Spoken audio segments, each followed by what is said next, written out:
Waalaikumsalam, silakan masuk. Silakan duduk Nada. Selamat pagi Nada, senang sekali kamu bisa datang tepat waktu hari ini. Bagaimana nih kabarnya Nada? Alhamdulillah Bu baik, cuman akhir-akhir ini agak kurang fokus belajar aja sih Bu. Baik, terima kasih sebelumnya kamu sudah spill sedikit nih, sudah jujur. Ibu senang kamu bisa terbuka. Sebelum kita mulai, kamu nyaman gak di sini atau agak kurang enak duduknya atau gimana? Udah Bu, udah nyaman di sini. Bagus ya, di ruangan ini kamu boleh cerita apapun yang kamu rasakan, tidak ada yang salah atau benar. Ibu itu nggak akan nilai, hanya ingin memahami apa yang sedang kamu alami sekarang. Iya Bu. Nah, sebelum kita masuk ke pembahasan nih, Ibu ingin tahu dulu kabar umum kamu nih, secara umum kamu gimana kegiatan sekolahan kamu belakangan ini? Ya gitu Bu, tugas-tugas lumayan numpuk, lumayan banyak. Terus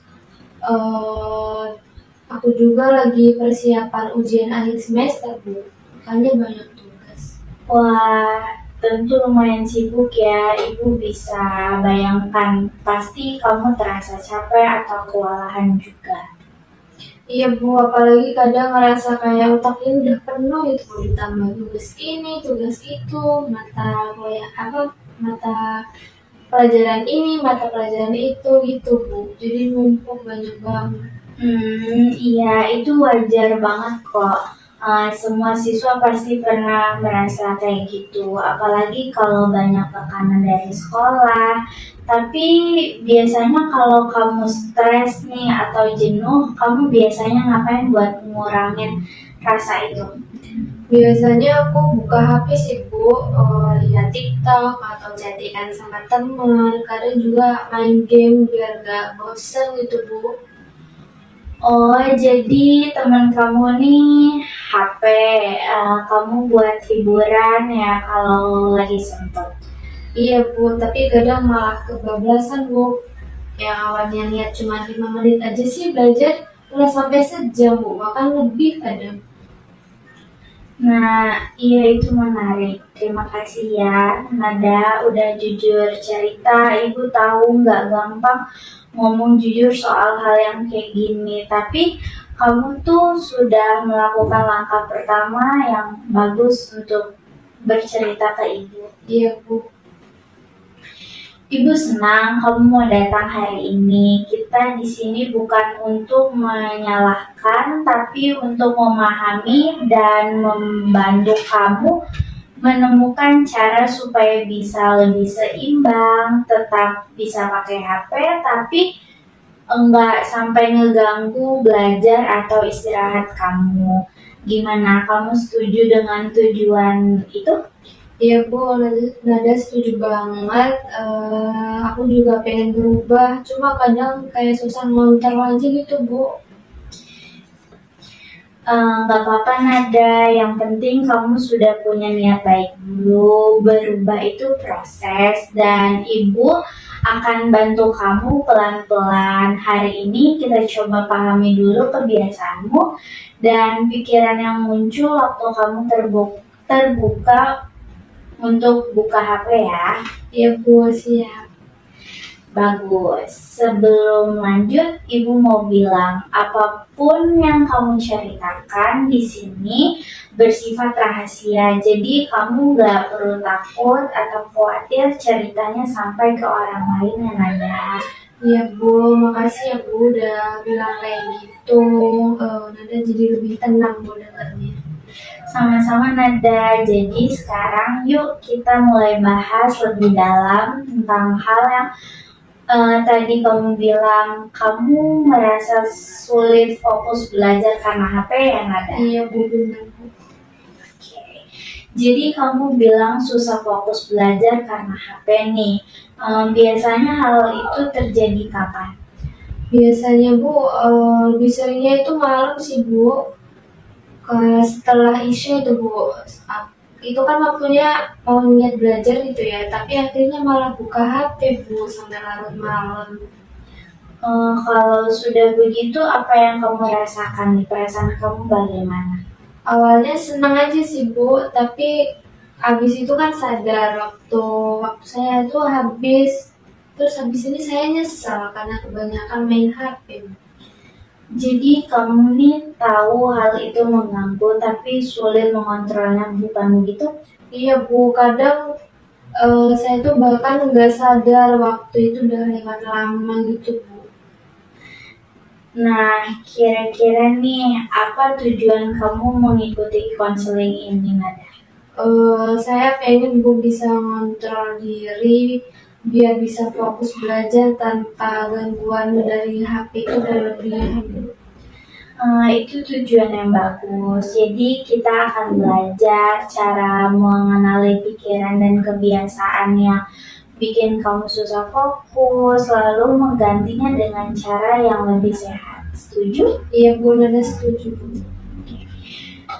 Sekarang coba kamu ingat saat kamu mau belajar tapi akhirnya buka HP, pikiran apa yang pertama muncul nih di kepala kamu? Nada mikirnya kayak, udah sebentar aja cuma mau buka TikTok 5 menit. Malah kebablasan Bu sampai sejam, bahkan lebih. Oke deh, biasanya 5 menit itu jadi berapa lama? Biasanya bisa sampai 1 jam Bu, lebih kadang 2 jam sampai nggak ingat waktu. Nah, itu yang disebut pikiran otomatis, muncul cepat tapi sangat mempengaruhi perilaku kita. Kamu sadar nggak kalau pikiran itu sebenarnya menipu kamu? Iya sih Bu, saya sering banget tertipu sama pikiran aku sendiri Bu. Kalau kamu pikir-pikir nih sebentar aja, perasaan apa yang muncul waktu itu? Awalnya lega Bu, kayak dapet izin buat santai sebentar gitu. Jadi main HP nggak apa-apa lah, bentar aja gitu. Lalu setelah kamu sadar kalau itu udah kelamaan gimana? Abis itu nyesel Bu, lama terus kayak cemas gitu. Kadang marah sama diri sendiri, kayak kesal gitu sama diri sendiri.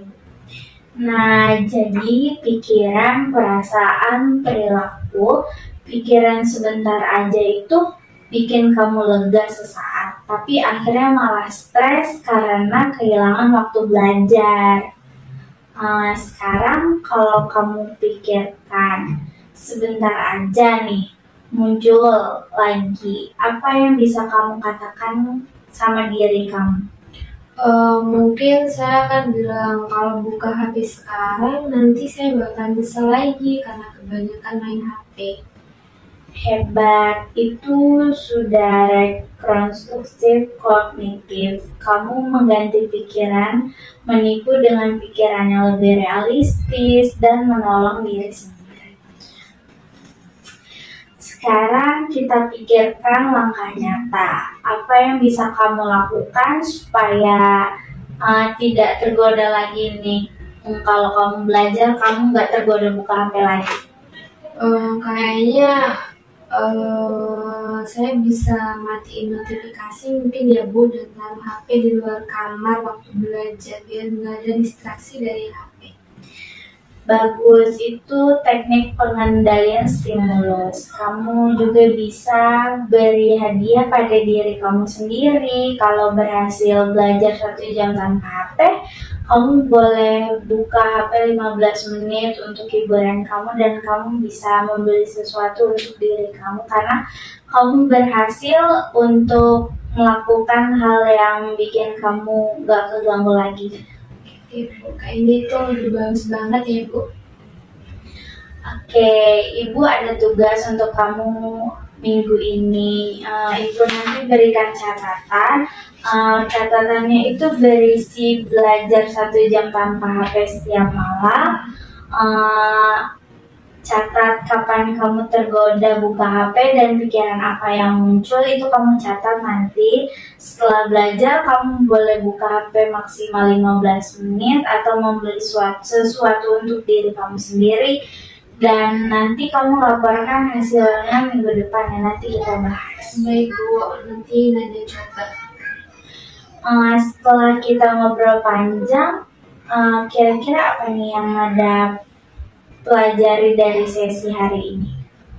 Nada sadar sih Bu kalau bikin saya susah fokus itu bukan cuma HP-nya aja, tapi dari pikiran Nada sendiri Bu. Kadang saya juga harus bisa kendaliin cara berpikir Nada. Tepat sekali Nada, kesadaran itu langkah besar, oke?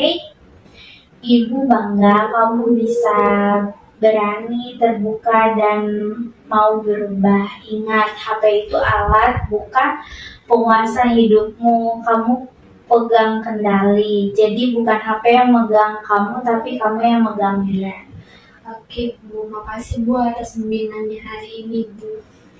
Sama-sama Nada, semangat terus ya. Minggu depan kita lihat progresmu dan perubahan apa yang sudah kamu lakukan. Baik Bu, terima kasih Bu. Sama-sama Nada. Izin pamit ya Bu, Iya. makasih hari ini Bu.